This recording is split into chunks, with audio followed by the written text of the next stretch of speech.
I'm going to show you a beautiful classical attacking game played by the new European individual champion Vladislav Artemiev. Remember, if you're not a subscriber to the channel, do just click on the button below and click on the bell for instant notifications. It's that easy. So here we go. Yep, I'm saluting the new individual European champion Vladislav Artemiev from Russia. 21 years old, and he is the real deal. Scored 8.5 out of 11, equal with Niels Grandelius from Sweden, but Artemiev won on tiebreak.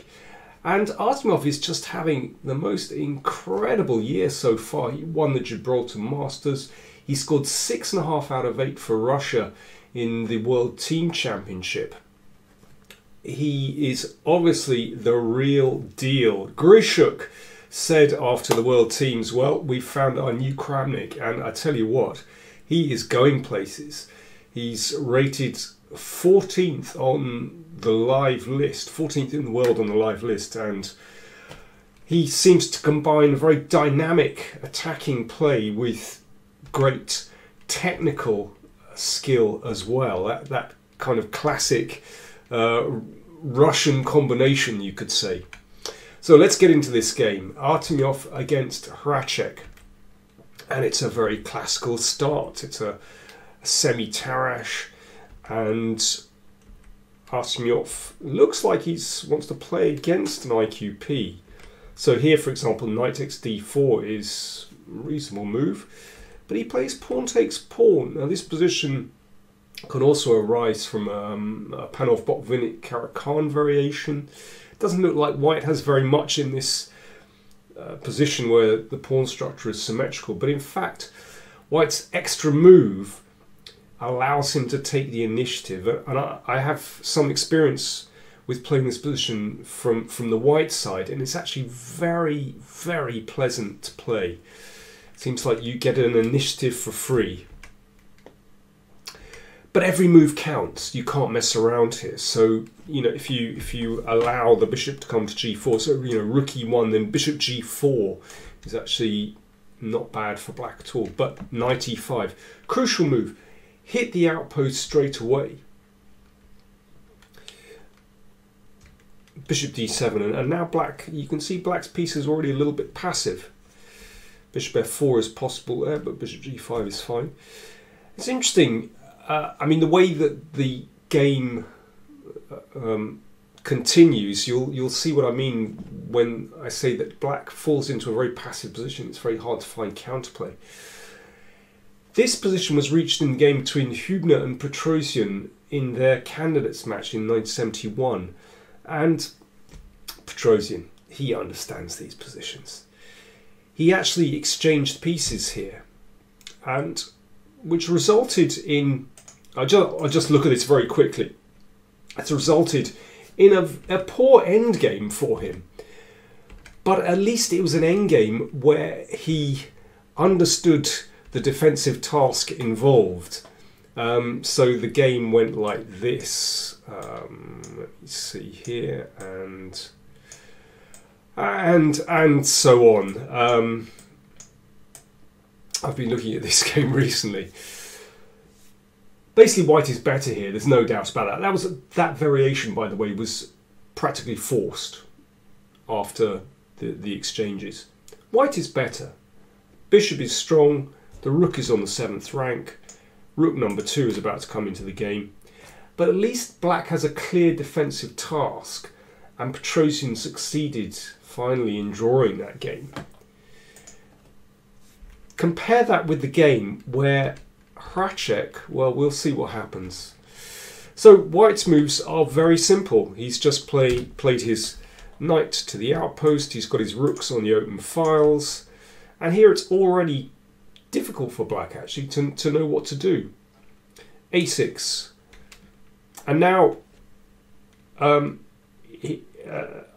didn't even bother retreating the bishop, saving the bishop. He just exchanged off, because that knight on the outpost is such a powerful piece, looming over the ramparts into black's position, and it's very hard to cope with. Also, that bishop is you know, that's the kind of extra bishop, you could say, because it has no opponent, but because the pawn is on d5, and from a positional point of view, it's not a great piece. So here's one situation where two bishops, no problem. No problem for the knights here.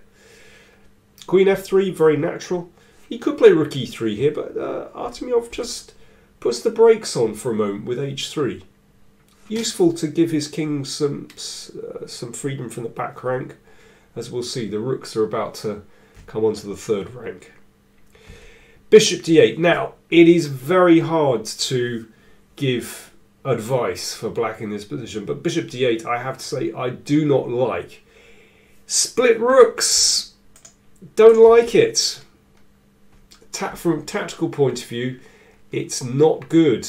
Nasty things can happen. Rook e3. Travelling up to the third rank, yep, looks good to me. That always has the possibility to come over here. Rook f8.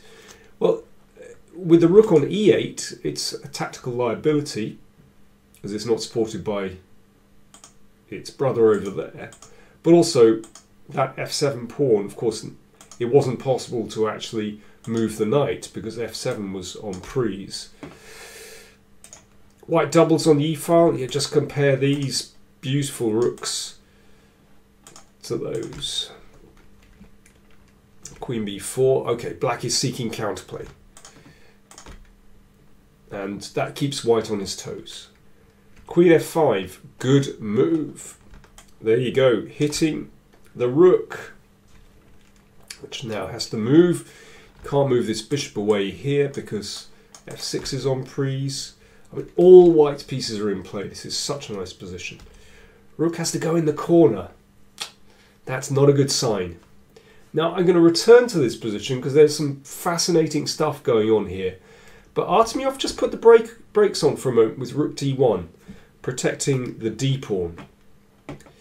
And, well, it's not possible to take here. Let's just look very quickly, because after this you can see the queen is on the same line as the rook. And, well, a discovered attack here, and we take here, and the game is over. You can see. So coming back here. Knight e8. Going backwards, at least g7 is protected. Hracek desperate to exchange pieces here. That will sort of ease some of the congestion in the position. But, you know, this is a nice moment where, you know, of course, you don't agree to that exchange. Just bishop f4. Just keep the pressure on the position. Keep black in a mess here with, you know, the bishop and knight. Let's turn them red, blocking the two rooks. So coordination is dreadful. And now there's actually a threat. Oh, no, there isn't a threat yet. I beg your pardon. I take that back. Knight f6. So the knight returns. Yep, got to come off the back rank. And rook g3. We're winding up for a big hit on the king, which just ducks out of the way, ducks out of the punch. And now rook d3. Okay, things are getting serious. Rook number 2 about to swing across. Bishop e8. I'll return to this position later as well. I want to go through the whole game, and because Artemiev finishes absolutely beautifully, but I will return to these moments, and don't miss them at the end of the game because there's some funny stuff going on here. Artemiev played a3, and now the queen has to come back to b6 to cover along the 6th rank. Instead, Hracek played queen takes b2, and he got blown up on the king side. That has to be taken, of course. Check. And can you spot the way through? Here we go. Here we go. Knight takes d5. Great move.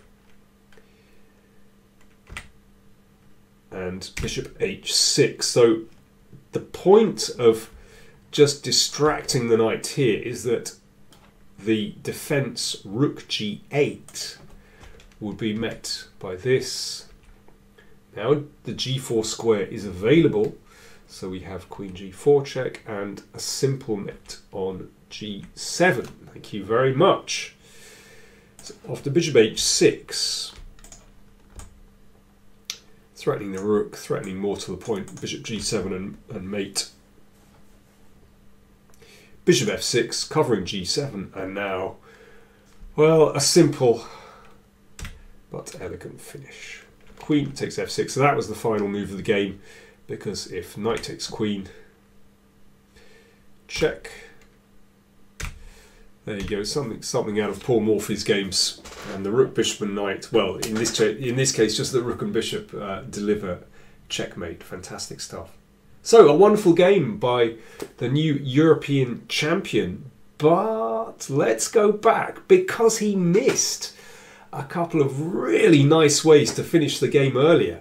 I mean, I'm not criticising him. You know, he wins the game in 29 moves with this final position, sacking a knight, sacking a rook, sacking a knight, sacking his queen. It's fantastic stuff. 29 moves. However, let's just go back. I mean, I find these other wins really instructive, actually, and very, very beautiful. So just watch this. So here, white can win immediately with bishop h6. This is an incredible move. Well, maybe this isn't incredible, the next one is. Of course, black can just give up an exchange here. Remember, the queen is attacked. But, I mean, this is such a winning position. I mean, black can resign this position, of course. There is absolutely no compensation. So, okay, what's the acid test is, of course, taking the bishop. So, pawn takes. And here is the incredible move. Rook g3 check, the king goes in the corner and black is safe. But this move, queen f4, this subtle follow-up, well, that is the move that in a game would be incredibly hard to spot. And we'll see the point in a second. Obviously, the white queen wants to come in and followed by rook g3 and so on. But there's a little bit more to it than that. So let's have a look at king h8. Now, taking straight away would allow, taking on h6 straight away would allow knight g8, for example. Remember, that rook is covered by the queen. So that would be okay. But here is the really beautiful move. This is beautiful move number 2. Or 3, I don't know. You count. My counting's not good these days, I tell you. a3. Hitting the queen. And this tips black over the edge. If queen d6, now we see the point of queen f4, that you have a discovered attack, and queen takes queen, and obviously white wins instantly. And the queen doesn't have a safe square. If queen e7, well, you can either take on c6 or give a discovered check and take the queen, and again, completely winning. So after a3, the queen doesn't have a good square, so queen takes b2. Now the rook is no longer protected, so we can play queen takes h6, attacking the rook. The rook can't move aside because of knight takes pawn mate. And if, let's say, bishop e7, so the rook is covered, then just rook g3, threatening mate. I mean, the knight can give itself up, but, well, material is actually even now, but obviously white has a winning attack here with these simple threats. And that bishop is also under fire. So, I mean, completely winning. So this is an incredible move, a3. Absolutely beautiful. And there is simply no defense in this position. Just a wonderful idea. Now, remember, instead of bishop h6, rook d1 was played in the game. And let's just go forward a little bit, because there's one other continuation which was possible. So here Artemiev played a3 and queen takes b2 and then crashed through. In fact, it's possible to play rook takes pawn straight away. And very simple. I mean, I think this is simpler than the other one, but maybe this move is is easy to overlook. Knight c6. The point of this is just to clear the e5 square. So bishop takes knight. The queen was attacked, of course. Check. And bishop e5. And there is absolutely no defense. Obviously, bishop takes knight threatened and mate. And if queen e7, well, the only sensible move. And queen g5 and mate next move. Remember, that isn't going to help because there's a pin. So there you go. Artemiev, he is something special, as we can see from that beautiful final position.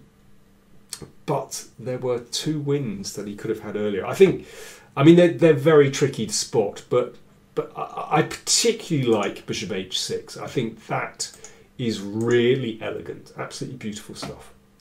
Thanks for watching. There's more coming soon. There's the US Championship that is drawing to a conclusion, and Sharjah Masters as well. I hope I'll have time for everything. And of course, Shamkir is about to start as well, with participation of Magnus Carlsen. Lots to come on the channel. Thanks for watching.